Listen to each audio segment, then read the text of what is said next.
guys, Steve Pels with Hawkins Outfitters, doing another pattern today. It is called the Quigley. This is technically a cripple pattern for dry fly application. Usually tie this for isos, hennies. You can tie it for brown drakes, but this is one of my favorites for the isos. So here we go. In the vise we've got another 1280 Daiichi, so that's a 2x long dry fly hook. Got 6/0 thread. Go ahead and start your thread base off. Advance it all the way back to the bend of the hook. Approximately end it at the barb or the point of the hook. Trim your butts. First material we're going to throw in is the shuck. So this is either Zelon or amber. Let's see. This is an amber colored. Oh, Johnny Ray, help me here. Sparkle Emerger. Yarn, Sparkle Emerger yarn in amber. So we're going to want approximately half a hook shank in length off the back.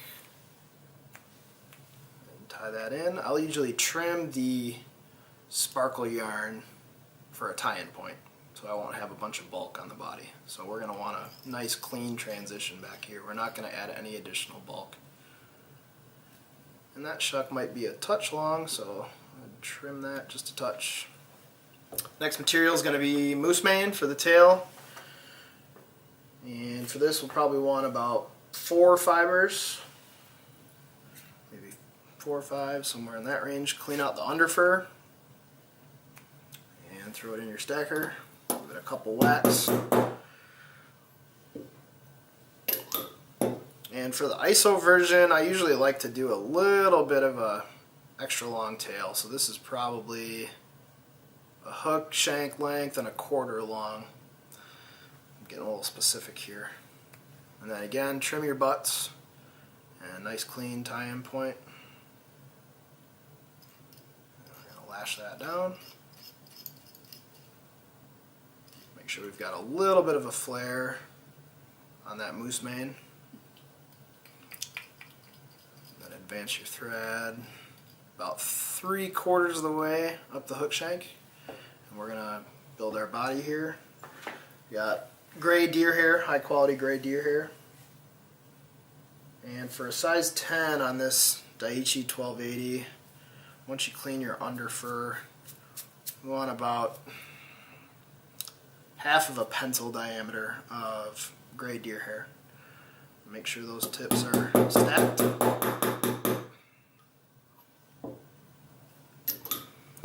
We're going to want to measure the tips off the back. So we want these tips to flare just slightly off the back, maybe just off the bend. So you want your tips to extend just off the bend. So that's my measurement there. Where my middle finger and my thumb are, that's where I'm going to trim. So I'm going to change fingers with my deer hair. That's going to be my trim and my tie-in point. So I'll lay that back down on the shank of the hook. I'm going to do 1 loose wrap, add a little bit more tension on the second, and on the third you're going to want that deer hair to flare just slightly. And you're going to want to rotate it just a little bit around the hook just to make sure everything is encased with that gray deer hair. So we're going to do kind of a Robert's Yellow Drake style body where we're advancing the thread back, and then we'll do cross hatches on the way forward. So first wrap's going to be fairly sizable. Start those segments off. And on this style of body, you're going to progressively want to get more tension towards the back. So loose wraps towards the front, a little bit tighter towards the back. And do your cross hatches. Okay. Advance that thread just behind the eye there. We're going to go back to our gray deer hair, create kind of a wing, forward wing. Push out that underfur. All the junk that we don't want. Stack your tips.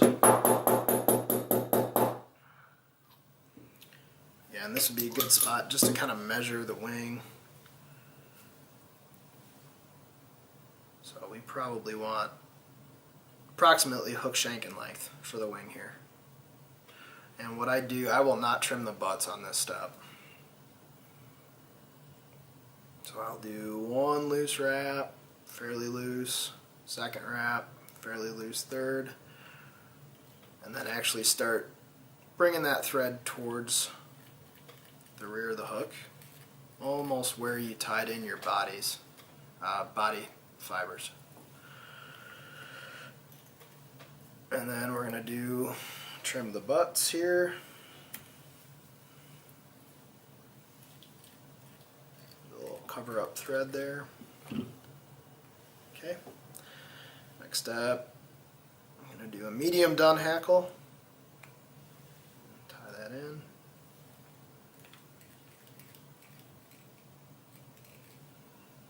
And advance your hackle towards your forward wing.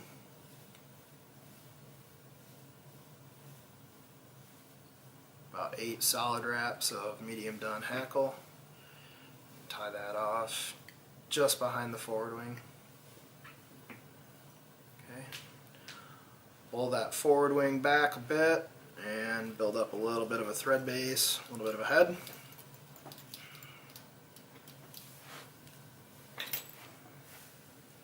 And run a whip finish or half hitch.